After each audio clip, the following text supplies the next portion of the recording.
যুক্তরাষ্ট্র, ইসরায়েল আর মধ্যপ্রাচ্যের বিভিন্ন অঞ্চলে পাল্টা দাঁত ভাঙা জবাব দিয়ে চলছে ইরানের অপারেশন ফতেহ খাইবার। সোমবার কুয়েতের আকাশে মিসাইল ছুড়ে একটি মার্কিন F-15 ফাইটার জেট ধ্বংস করেছে ইরান। তেল আবিব, হাইফা সহ ইসরায়েলের বিভিন্ন এলাকায় ব্যাপক ধ্বংসযজ্ঞ চালায় তেহরান। এর পাশাপাশি মধ্যপ্রাচ্যের বিভিন্ন দেশে থাকা মার্কিন ঘাঁটি লক্ষ্য করেও হামলা চলছে।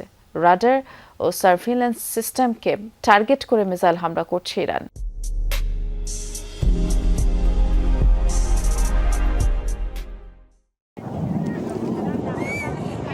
কুয়েতের আকাশসীমা পার করছিল মার্কিন F-15 ফাইটার জেটটি।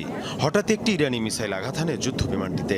ইরানের রাষ্ট্রীয় গণমাধ্যম সহ আন্তর্জাতিক বিভিন্ন সংবাদ মাধ্যম প্রচার করে ভিডিও। বিস্ফোরণের পর এক পর্যায়ে নিয়ন্ত্রণ হারিয়ে মাটিতে আছড়ে পড়ে যুদ্ধ বিমানটি।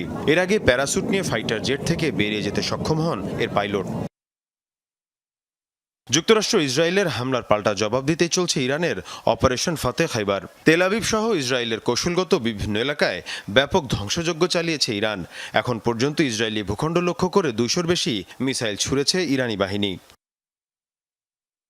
হাইফা, জেরুজালেম সহ বিভিন্ন এলাকায় দেখা মিলছে এমন ধ্বংসযজ্ঞের। আন্তর্জাতিক বিভিন্ন গণমাধ্যম বলছে, ক্ষয়ক্ষতি আর প্রাণহানির তথ্য গোপনের চেষ্টা করছে নেতানিয়াহু প্রশাসন। তবে ইরান এখন পর্যন্ত সবচেয়ে বেশিবার হামলা চালিয়েছে সংযুক্ত আরব আমিরাতে। দেশটি প্রায় 150 মিসাইল আর 200 ড্রোন হামলা চালিয়েছে। মধ্যপ্রাচ্যে ইসরায়েলের অন্যতম ঘনিষ্ঠ মিত্র সবার আগে ইব্রাহিম অ্যাকর্ড স্বাক্ষর করে। অন্যদিকে UAEর আল ধাফরা এয়ারবেজে রয়েছে মার্কিন F-35 যুদ্ধবিমান, যা ইরানের বিরুদ্ধে হামলায় ব্যবহার হয়েছে। ইরানের প্রথম 2 দিনের হামলার লক্ষ্যবস্তু ছিল মধ্যপ্রাচ্যের বিভিন্ন দেশে থাকা রাডার সিস্টেমের মতো মার্কিন সার্ভেইলেন্স ইকুইপমেন্ট, যেগুলোকে যুক্তরাষ্ট্র এবং ইসরায়েলের জন্য আর্লি ওয়ার্নিং সিস্টেম বলা হয়ে থাকে। এই সতর্কতা ব্যবস্থা ধ্বংস করতে পারলে লক্ষ্যবস্তুতে আঘাতের পরিধি বেড়ে যাবে ইরানের। বাহরাইনকে বলা হয় মধ্যপ্রাচ্যে মার্কিন সামরিক শক্তির কেন্দ্র। সেখানে থাকা মার্কিন নেভাল বেজ এবং অন্যতম শক্তিশালী রাডার সিস্টেম ধ্বংস করেছে ইরান। এরই মধ্যে দেশটিকে লক্ষ্য করে 60টি মিসাইল আর 34টি ড্রোন ছুড়েছে IRGC।